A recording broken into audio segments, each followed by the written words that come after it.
आज का हमारा जो टॉपिक है वो है ग्लाइकोलाइसिस। ग्लाइकोलाइसिस पाथवे को देखेंगे, पूरा कंप्लीट पाथवे है ये ग्लाइकोलाइसिस। इसमें कैसे हमें एनर्जी मतलब मिलती है हमारे शरीर को, कैसे एनर्जी इसमें प्रोडक्शन होती है, कितना यूटिलाइज होता है, कितना कंज्यूम करते हैं, कितना और फॉर्मेशन करते हैं इसमें एनर्जी का, उसको हम एनर्जी के एनर्जेटिक जो टॉपिक है उसमें देखेंगे। इसके ग्लाइकोलाइसिस के जो एनर्जेटिक टॉपिक है जिसमें एरोबिक भी देखना है, हमें एनारोबिक भी देखना है, उसमें हम देख लेंगे।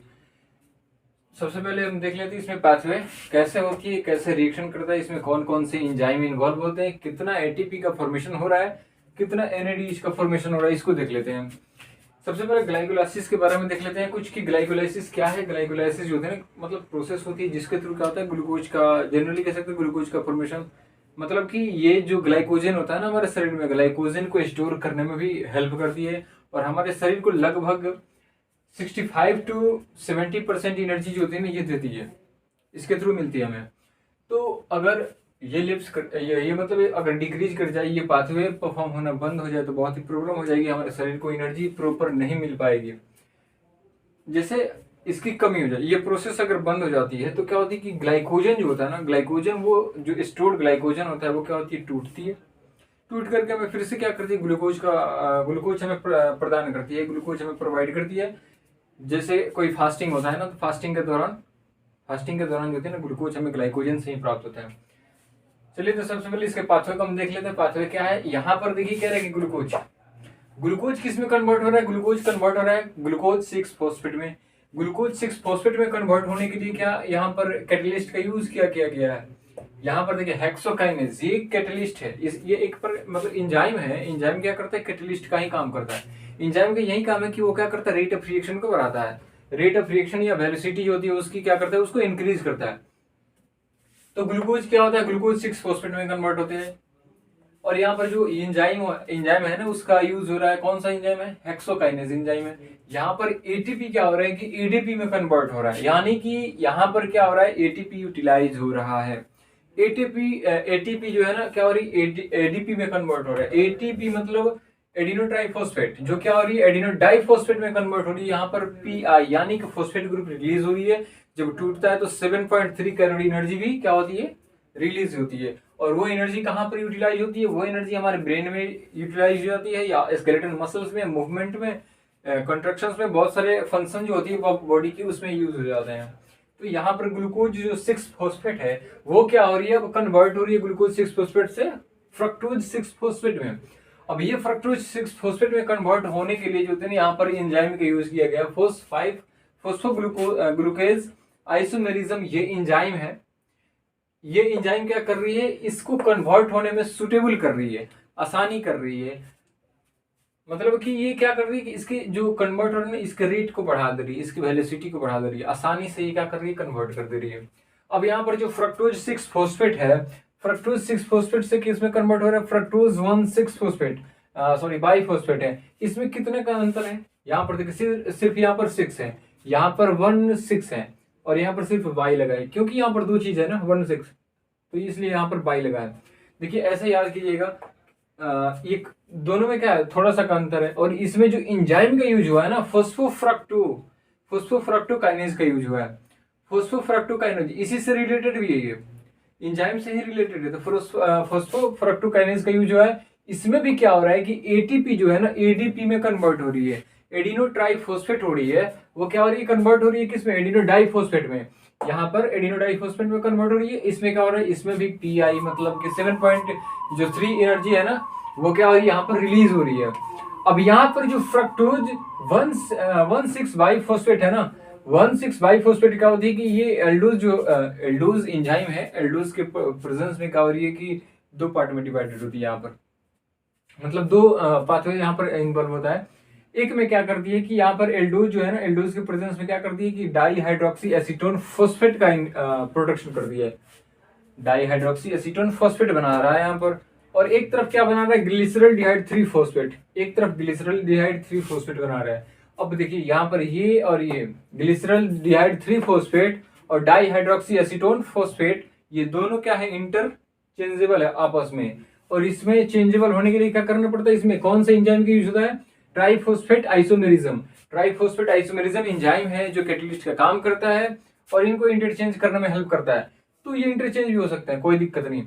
यहाँ पर ग्लिसरॉल्डिहाइड 3 फॉस्फेट जो है वो कन्वर्ट किस में हो रही है, 1,3 बाई फोस्फोग्लिसरेट में, 1,3 बाई फोस्फोग्लिसरेट में कन्वर्ट हो रही है। अब इसमें जो कन्वर्ट होने के लिए एंजाइम यूज हुआ है, जो एंजाइम कैटलिस्ट की तरह काम कर रही है, वो कौन सा है, ग्लिसरॉल्डिहाइड 3 फॉस्फेट डिहाइड्रोजिनेज। देखिए इसके नाम से रिलेटेड ना, इसी के नाम में क्या सिर्फ चेंज क्या हुआ है, यहाँ पर डिहाइड्रोजिनेज अलग से लग गया है, यहाँ पर आकर के अटैच हो गया है।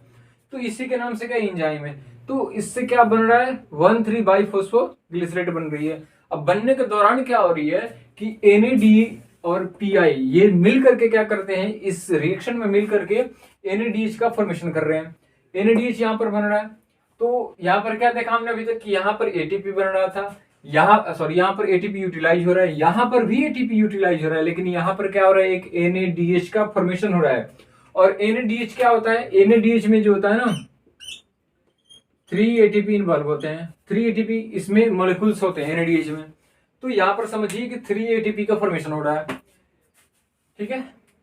अब आगे देखते हैं, ये 1,3 बाई फोस्फोग्लिसरेट है ना, वो किस में कन्वर्ट हो रही है, अब 1,3 बाई फोस्फोग्लिसरेट जो है ना ग्लिसरेट है, वो कन्वर्ट हो रही है 3 फोस्फोग्लिसरेट में कन्वर्ट हो रही है। यहाँ पर 1 गायब है, यहाँ पर क्या 2 डिजिट था ना यहाँ पर, इसलिए बाई लगा था।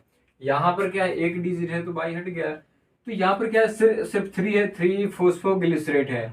अब यहाँ पर जो एंजाइम लग रहा है ना, इसको कन्वर्ट करने के लिए, इस रिएक्शन को परफॉर्म करने के लिए कौन सा एंजाइम है, फोस्फोग्लिसरेट काइनेज। यहाँ पर देखिए फोस्फोग्लिसरेट काइनेज, इससे रिलेटेड दिख रहा है फोस्फोग्लिसरेट काइनेज, अलग से काइनेज ही लगा है सिर्फ। ये क्या है एंजाइम, और यहाँ पर क्या हो रहा है, एटीपी का फॉर्मेशन हो रहा है। देखिए यहाँ पर एटीपी का फॉर्मेशन हो रहा है, एडीपी से क्या हो रही है, एटीपी का फॉर्मेशन हो रहा है। तो यहाँ पर यूटिलाइज हुआ है, वहां पर भी यूटिलाइज हुआ, यहाँ पर क्या फॉर्मेशन हो रही है, यहाँ पर भी फॉर्मेशन हो रही है। अब क्या हो रहा है कि 3 फोस्फोग्लिसरेट जो है ना, वो किस में कन्वर्ट हो रही है, वो कन्वर्ट हो रही है 2 फोस्फोग्लिसरेट में। 3 फोस्फोग्लिसरेट जो है वो कन्वर्ट हो रही है 2 फोस्फोग्लिसरेट में। अब इसमें कौन सा एंजाइम लगा है, कौन सा एंजाइम के थ्रू ये कन्वर्ट हो रही है, तो यहाँ पर फोस्फोग्लिसरेट म्यूटेज है। फोस्फोग्लिसरेट म्यूटेज के प्रेजेंस में क्या हो रही है, कन्वर्ट हो रही है यहाँ पर। अब देखिए यहाँ पर 2 फोस्फोग्लिसरेट है ना, वो कन्वर्ट किस में हो रही है, फोस्फोइनोल पायरुवेट में कन्वर्ट हो रही है। फोस्फोइनोल पायरुवेट में कन्वर्ट हो रही है। तो यहाँ पर कन्वर्ट होने के लिए जो एंजाइम का यूज हुआ है वो इनोलेज है। यहाँ पर देखिए फोस्फोइनोल, इनोल है ना, इसी से रिलेटेड है ना इनोलेज। इनोल में क्या लगा है, ASE। एंजाइम का जो नोमेनक्लेचर आप पढ़ेंगे तो एंजाइम में क्या है, सिर्फ अंत में क्या करते हैं, ASE लगाते हैं। तो इनोल में क्या ASE लगा है ना यहाँ पर, तो इनोल से क्या होगा, इनोलेज। ये इससे याद रखिएगा, इसमें क्या है, इनोल बन रहा है, इनोलेज एंजाइम लगा है, इसमें H2O के मोलिक्यूल से 1 निकल रहे हैं, ठीक है। अब यहाँ पर फोस्फोग्लिसरेट जो पायरुवेट, सॉरी फोस्फोइनोल पायरुवेट है ना, वो कन्वर्ट किस में हो रही है, पायरुवेट में कन्वर्ट हो रही है, वो कन्वर्ट हो रही है पायरुवेट में। अब पायरुवेट में कन्वर्ट होने के लिए कौन सा एंजाइम लगेगा इसमें, पायरुवेट में कन्वर्ट होने के लिए पायरुवेट जो काइनेज है ना, उसका इसमें क्या हो रहा है, यूज हो रहा है। तो पायरुवेट जो काइनेज है ना, इसमें क्या हो रही है, पायरुवेट काइनेज एंजाइम है जो क्या कर रही है, फोस्फोइनोल पायरुवेट को कन्वर्ट करने में हेल्प कर रही है पायरुवेट में। ये हमारा फाइनल है, ठीक है। तो यहाँ पर भी क्या हो रही है, ATP का एक फॉर्मेशन हो रहा है, ठीक है। तो यहाँ पर ये पाथवे कंप्लीट हुआ। अब इसके आगे हम ये भी इसके एनर्जी को भी अपलोड कर देंगे, कैसे इसमें कितना एनर्जी यूटिलाइज हो रहा है, कितना एनर्जी का फॉर्मेशन हो रहा है। और ग्लूकोनियोजेनेसिस एक प्रोसेस होता है, पाथवे होती है, वो भी, उसको भी एकदम सेम रिलेटेड है। तो दोनों के एक साथ ही मतलब रिलीज करेंगे, उसको अपलोड करेंगे। इसमें क्या है कि सिर्फ इसमें क्या होती है कि कुछ स्टेप इसमें बढ़ जाते हैं, क्योंकि ये उसमें क्या होता है कि पायरुवेट जो होता है ना, पायरुवेट क्या होता है कि उसमें मतलब ये साइटोसोल में अपने को ब्रेक डाउन नहीं कर पाता, अपने को मेटाबोलाइज नहीं कर पाता, इसलिए क्या होता है कि फर्दर इससे और पाथवे बढ़ती है। आगे देखेंगे हम उसको ग्लूकोनियोजेनेसिस प्रोसेस में, उसका भी यूज ग्लूकोज के फॉर्मेशन के लिए ही होता है। तो ये पाथवे को आप स्क्रीनशॉट ले सकते हैं।